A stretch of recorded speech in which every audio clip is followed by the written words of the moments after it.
c'est une fierté et même une reconnaissance pour toutes les équipes qui travaillent sur le terrain. Et ce matin, vous avez derrière moi quelques animatrices qui passent beaucoup de temps avec les enfants et qui font ça avec beaucoup de cœur. Et depuis quelques années, voilà, on fait des gros efforts pour que nos enfants soient bien entourés, bien élevés, bien éduqués. Donc la commune a 3 pôles, un pôle social et culturel à Chanteclair, un pôle sportif avec une médiathèque à Chanteclair qui est importante, qui a beaucoup d'activités. Et un 3e pôle, c'est celui qui est ici à Corot, où là on accueille les enfants pour les centres de loisirs et on accueille aussi les enfants en dehors du temps scolaire pour toutes ces activités périscolaires.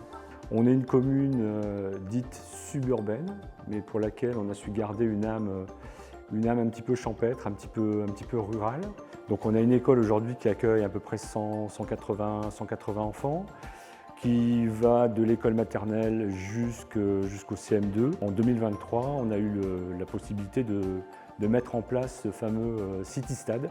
Donc on appelle plutôt notre espace ludique et sportif intergénérationnel, dans la mesure où aujourd'hui on arrive à couvrir, j'ai envie de dire, à peu près tous les âges. Ensuite, on a toute la partie tissu associatif de la commune. Donc on a des associations qui sont extrêmement dynamiques, que ce soit des associations sportives avec notamment le club de foot, le club de volley ou le club de ping-pong. Mais on a aussi les aspects culturels avec l'école de musique d'Annie. On a aussi les activités de théâtre qui se mettent en place donc pour les enfants. Alors je pense qu'effectivement sur la commune, la chance pour les jeunes parents, c'est notre complexe école. École donc qui reprend garderie et cantine. Les enfants peuvent être accueillis de 7h30 du matin à 18h30. On a aussi un centre de loisirs qui est assuré à toutes les vacances scolaires. La jeunesse peut se retrouver dans notre City Park. Donc en fait avec un complexe où ils peuvent jouer au foot, au basket. Il y a aussi quelques jeux pour la petite enfance. Une autre aire de jeu est en projet dans la résidence qui va être livrée. Et effectivement pour les promenades, on est quand même à proximité du chemin du halage. On a aussi le marais communal où c'est verdoyant et les enfants peuvent découvrir la nature.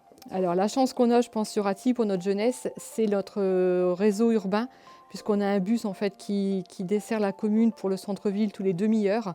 Et on a la chance aussi d'avoir un tissu associatif. L'association de l'Amicale laïque propose beaucoup d'activités sportives comme de la danse, du badminton, du tennis de table.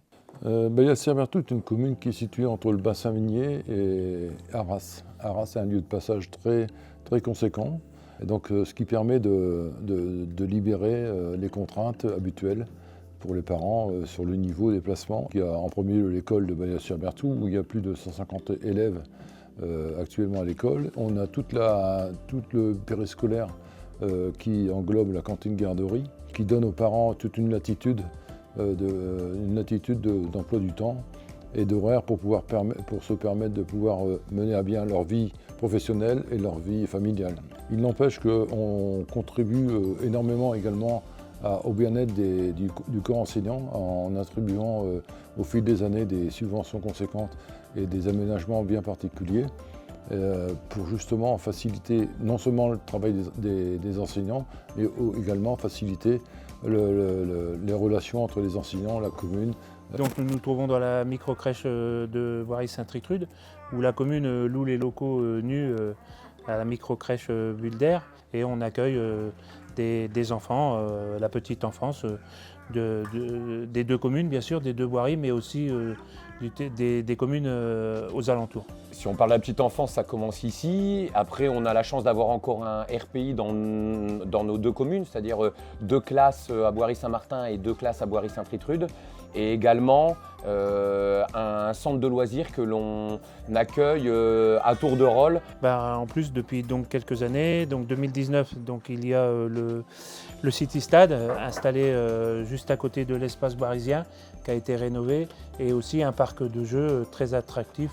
Sans oublier quand même beaucoup d'associations avec des éducateurs aussi qui viennent faire du sport à l'école, et un service, comme le disait Jean-Claude, garderie-cantine avec des amplitudes qui permettent aux parents qui travaillent de pouvoir mettre leurs enfants assez tôt. Il y a aussi les ados, on peut en parler un petit peu.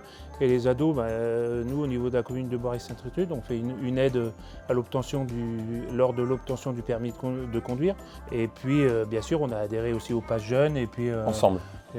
au Pass Jeune ensemble avec une convention qui a été signée avec la CEA. Saint-Laurent, évidemment, il y a des conditions d'équipement public sur lesquelles on travaille depuis de très nombreuses années, qui font qu'il y a une qualité de vie et un choix de venir habiter sur la commune. Nous avons été une des communes à avoir la première crèche municipale il y a maintenant plus de 30 ans. Et puis de par là, un projet éducatif communal qui fait que les équipements sont adaptés aujourd'hui et l'ensemble des infrastructures sont adaptées à l'accueil des plus petits. On a par exemple la médiathèque qui est un lieu de vie où chaque semaine se retrouvent les familles pour bénéficier d'un programme culturel très intense. Il y a une offre de services municipale importante, mais il y a surtout aussi un accompagnement très fort du tissu associatif. Et je pense qu'on ne peut pas concevoir une politique publique en matière, que ce soit en termes d'éducation culturelle, sportive ou autre, sans impliquer l'ensemble des bénévoles et des associations qui contribuent tous les jours à l'accueil des jeunes. Eh bien, en fait, nous mettons à disposition à la fois des bâtiments, des services qui sont regroupés au sein de la commune. Alors ici, on est dans l'école, une école qui va de la section des tout-petits jusqu'au CM2. À côté de cette école, une aire de jeu, un city.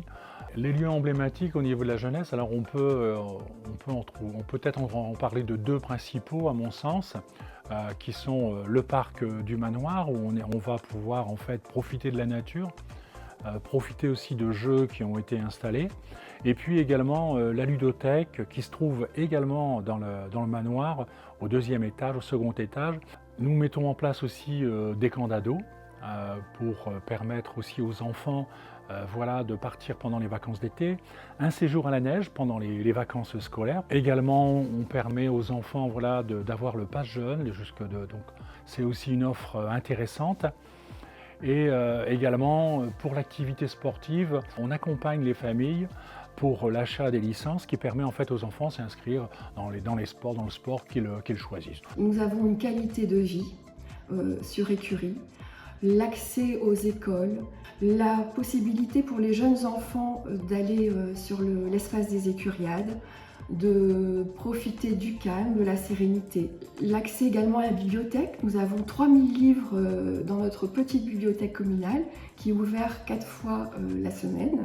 Les associations, nous avons le comité des fêtes, nous avons également une association de sociétés de chasse, et puis nous avons également une association de pilates et la EPGE. Nous avons pu réaliser ensemble la création de la piste cyclable entre Écurie, Sainte-Catherine, reliant à Arras, qui a permis aux enfants en fait, de notre commune de ne plus traverser au niveau de Moto-Vallée.